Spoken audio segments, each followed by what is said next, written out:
129-101 ang score ng Lakers versus Warriors. Na kung saan 28 points ang lamang ng Lakers sa Warriors. Na yung expected natin, lalamang sila ng 50. Kasi wala yung starting 5 ng Warriors ngayon, 'di ba? Hindi naglaro ang starting 5. Puro bench players ang naglaro.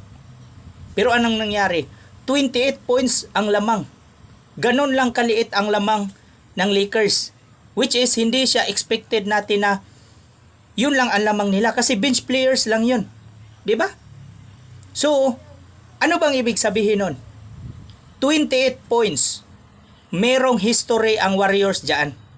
Na kung saan itong season na to, ika-28 nila na season na kung saan sila ay mag-champion this season.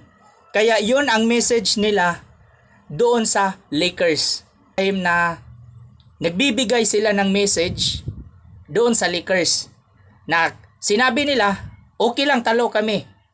Pero tingnan nyo yung nagiging mensahe namin. 28 points ang lamang ninyo.